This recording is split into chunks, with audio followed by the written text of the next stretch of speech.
Etxeko txikienei edo nerabei zuzenduko diegu. Gaurko protagonistak eurak izango direlako.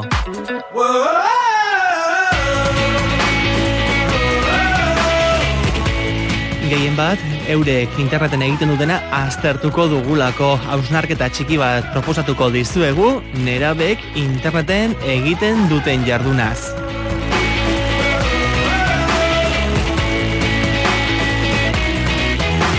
Noemi Rivera izango dugu lagun, hau guztia aztertzeko. Baina beste gai bat ere landu beharko dugu, hau ere interesgarria, software librearekin lotua dagoena eta Bilbotik datorrena.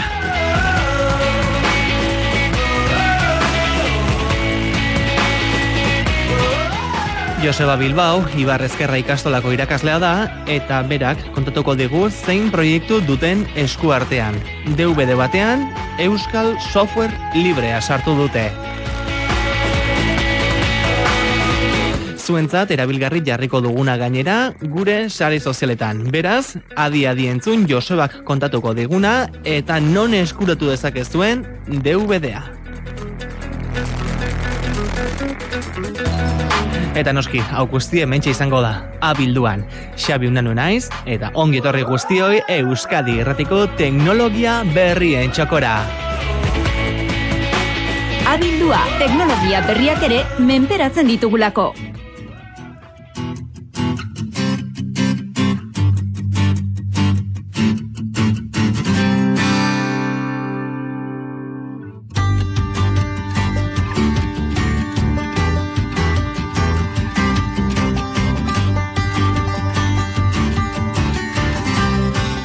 Teknologia berriak menperatzen saiatzen gara, edo horretan laguntzeko gauzten bila joaten gara. Eta kasu honetan, euskaraz eta software librean lan egiteko gauzatxo baten bila joango gara. Joseba Bilbao, egunon. Egunon. Beno, zuek zerbait sortu duzue guri lan honetan laguntzeko, ezta software librean eta euskaraz lan egiteko bidea behintzat argitu diguzue. Bai, DVD bat sortu dugu. DVD bat sortu duzute, bai. Eta DVD horretan ze sartu duzue, Joseba? Bueno, bertan bildu ditugu, sarean topatu ditugun software libre tresnak, eta bide batez euskaraz aurkitu ditugunak. Joseba Bilbao Ibar Ezkerra lanbide ikastolako irakaslea da, eta esan genezake software hau sortu duz, DVD hau sortu duzela software ez betea ikasleentzako gehien bat. Bai, bueno, guk bertan ematen dugu lanbide heziketa, informatikako erdi mailako mikroinformatika sistemak eta sareak, eta, bueno, gu urtetan zehar ikusi dugu behar hori euskarako softwarea eta instalatzen genuen ikastolan, eta, bueno, tresna guztiak interneten zeuden, leku batetik, bilatu zenuen beste batetik, eta asmoa izan zen ikaslena, oie guztiak biltzeko tresnaren bat sortzerik zegoen edo ez. Beraiekin batera sortu dugu. Denon artean sortutako proiektu bat izango litzateke beraz. Bai. Gainera bertan, topatu dugun softwarea, esan genezake gure egunerokotasunerako balio digutenak dira, ezta? Bai, tresna dira denetari, pelikulak ikusteko, musika entzuteko, ofimatika lanak egiteko, pizkat denetari dokozu. Ikusten ari naiz hemen, deskargatzeko gauza bat daudela, uTorrent eta Mule bezalakoak, Ares ere bai. Ofimatikako lanak LibreOffice bezalakoak topatu ditzazkegu, musikan ere GrooveShark eta Songer. Esan genezake, sarean zehar ezagunak diren programak direla, eta zuek bidea arrastu duzula kaso horretarako. Bai, guk egin duguna ikaslekin batera da horiek interneten bilatu, eta gero era atsegin batean instalatzeko aukera ematea. DVD-an sortu dugu aplikazio nahiko atsegina, todo en uno antzeko bat, bai. Eta helburua da tresna horien inguruko informazio emateaz gain, instalatzeko aukera ere izatea. Hala ere, zuen ikaslentza sortu duzue, baina honek edapen zabalago bat izan dezake, ezta? Bai, asmoa gainera da Bizkaiko ikastolen artean zabaltzen ari gara. Joaten gara jardunaldi bat antolatzen gaude, eta ikaslei ordu bateko saio ematen diegu, pizkat software librearen nondik norakoak azaltzen, pizkat nahiko txarla horrela ameno egiten dugu, eta txarla bukatu ondoren ikasle bakoitzari banatzen diogu DVD bat. Ikasle bakoitzak DVD bat eramaten du etxera, tresna guztiekin. Ez dago bat ere gaizki. Ez. Norentza sortu duzu, maila zehatz batentzako edo... Bueno, printzipioz gu hau eskaintzen ari gara DBH lau eta batxillergoko lehenengo mailako ikastentzat. Pizkat ja helduagoa direlako eta badakite pizkate informatikan zer nahi duten, ez da? Baina printzipioz eguneroko lanak egiteko pentsatuta dagoenez, printzipioz ez dago inolako arazorik. DBH irun ere mandugu noiz bait, eta, baina printzipioz maila horietarako. Printzipioz agintza sortu duzu, baina edo norker erabili dezake, ez da? Bai, arazorik ez. Sarean eskegi duzu baita ere, DVD-an nahi duenak bere ordenagailura jeisteko, ez da? Bai, ipini dugu Megan igota dago, ni badukat blog bat sarean, eta hortik ere eskuragarri egongo da, eta hemendik gutxi ere ikastolaren web horrian ipiniko dugu. Ongi. Guk ere gure bideak ere erabiliko ditugu gure entzulei helarazteko baita ere denentzat errestasunak egon daitezten. Bai, behintzat ezagutzea tresnak. Hori da, gehien bat, ohituta gaudelako zerbitzu zehatz batzuk erabiltzera, programa zehatz batzuk, baina horiek badute software librean parekideak izango liratekenak. Eta gainera euskaraz. Halere, software privatiborako ere euskaratzeko zerbitzu batzuk ere gehitu dituzue. Bai, kontua izan da, azken baten software privatibo horiek gehien bat dira Microsoften produktuak, guztion artean ordaindu ditugunak, Jaurlaritzak ordaindu dituena. Egia da. Orduan, softwarean edo DVD-an ere horiek sartzea erabaki genuen, azken baten badakigu eguneroko lanean erabiltzen den sistema eragilea Windowsa dela, eta horiek ere euskaratzeko aukera dagoenez, horiek ere sartu ditugu. Printzipioz, guk ere nahiko genuketena software librean izate, baina ohituta beste zerbaitekin gaude, ez da? Bai, ez da, denetari dago. Halere, programa biltzerako orduan eta gabeziaren bat topatu alduzue, edo denak onura dira, dena onna bakarrik topatu duzue? Hombre, gabeziak, maila profesional batean oso programa profesionalak eta behar direnean, orduan bai ikusten da gabezia bat. Bai euskara aldetik eta bai eta software libre aldetik. Baina, eguneroko lanean eta tresna guztiak software librean aurkitu alditzakezu, arazori gabe.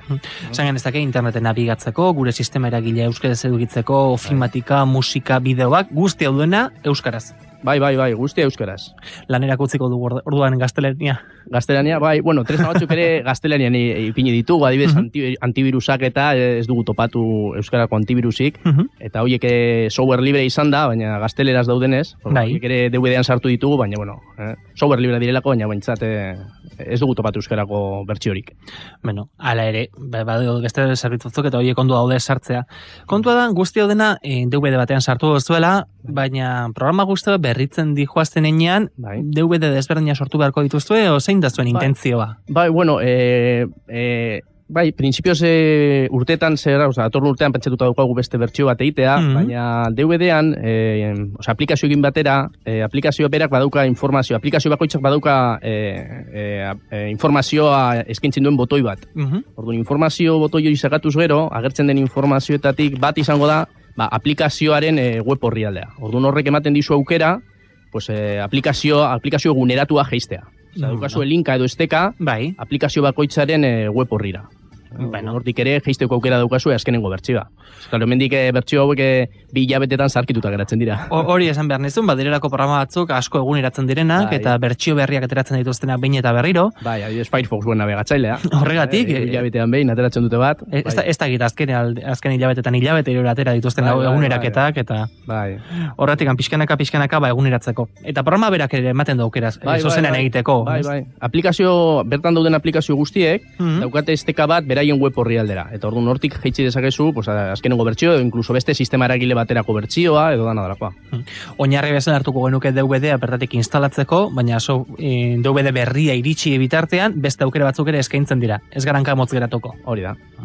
Halere, esan duzu, Bizkaian edatuko duzuela, guk ere hemendikan edatuko dugu, baina honek ibilbide luzegora izan dezake, ez da, Joseba? Saiatzen ari gara pizkat edabidetara zabaltzen, eta jendeak ezagutu dezan, guk adibidez ikastetxetara, eta ikastoletara joaten ari garenean, ikasleekin proiektu hau aurkezten, oso harrera ona izan dugu, ikasleek galdera asko egiten dituzte, eta gu oso posi gaude, ikasleek ez dakiten gauza batzuk ikusten ari dira, eta batzuk instalatzeko gogoekin. Ez dago gaizki? Bertan ere Ubuntu sistema eragilea daukagu, beste gauzen artean, Orduan, ipentzen diogu Ubunturen bideoren bat, ikusteko zer egin daiteken, eta, bueno, beraintzat gauza berria dira.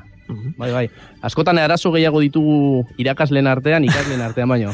Ikasleek prest daude gauza berriak ikastera, eta irakasleek zeozer berria denean esaten dute, beldurra sartzen zaie. Bai, ohituta daude igual beste betikoa erabiltzen, eta arazo gehiago, bai. Nolakoak izaten dira bilera horiek edo zuen esplikazioa nola aipatzen dituzu, Bai, gu juten gara, ikastetxe bakoitzari deitzen diogu, esaten diogu proiektuaren berri, eta ber nahi duten saio antolatzea beraien ikastoletan edo ikastetxetan, joaten gara ara, eta ordu bateko saioa ematen diegu impres, diapositiben bitartez, azaltzen diegu pizkat software librea zer den, DVD-an zer aurkitu daiteken, pizkat jakinaraztea zer dagoen DVD-an, eta gero ikasle bakoitzari banatzen zaio DVD-a. Eta oso ondo, egia esateko oso galdera asko egiten dituzte, eta oso, primeran, esperientzia polita bai. Ikustan dute ikasleak gustura geratzen direla, baina irakasleen aurbeak ikusi nahiko nahituzket, zer esaten duten? Denetarik, normalan egoten direnak izaten dira informatikako irakasleak, eta horiek ondo hartzen dute, baina gero esaten didate, baina eski adibidez LibreOffice instalatzeko ikastolan, arazo bat dauzkagu, eta jendia ohituta dago igual betikoa erabiltzen, eta hor beti dago borroka bat, baina hasi beharko dugu lekune batean. Orduan zer egin beharko litzateke ikastola eta eskola bakoitzeko informatika irakaslea konbentzitu, eta honek bere inguruak konbentzitu bezala? Hombre, nik proposatzen diet, bai, inkluso irakasle batzuk esaten didate, horrelako saioak software librearen inguruan antolatzekotan irakasleen artean, irakaslei esateko, irakasleak ere jakinarazteko ze tresna dauden, irakasleek ere ez dituzte ezagutzen askotan. Askotan ez dituz ezagutuko. Orduan, irakasleak azken baten erakusten dio ikasleari berak ezagutzen duena. Orduan, hor ere beste erronka izango litzateke irakasleak bultzatzea edo animatzea beste tresnak erabiltzera, bai. Eta gainera, esan dakoa, euskaraz. Euskaraz gainera, bai. Horregatik, orain arte, ohituta geunden dena gazteleraz egitera, eta orain ikonoak aldatuta, itxura aldatuta, izenak aldatuta, ohitzen joan beharko dugu. Bai. Bai, Joseba Bilbao, mila esker gugan etortzegatik, zuen proiektua eratzegatik, eta esan dakoa, guk gure bide guztietatik edatuko dugu zuen esteka hori, DVD-aren irudia jaisteko, entzulek instalatu dezaten beraien ordenagailotan, lehenik eta behin DVD-an jarri dezaten, eta gero ordenagailotan instalatu dezaten. Bai, bakoitzak erabaki desan gero zer instalatu nahi duen, behintzate aukera dukate. Den ez dezaten instalatu lehenengo aldiat. Hoize. Joseba, mila esker benetan. Zuri, eskerrik asko.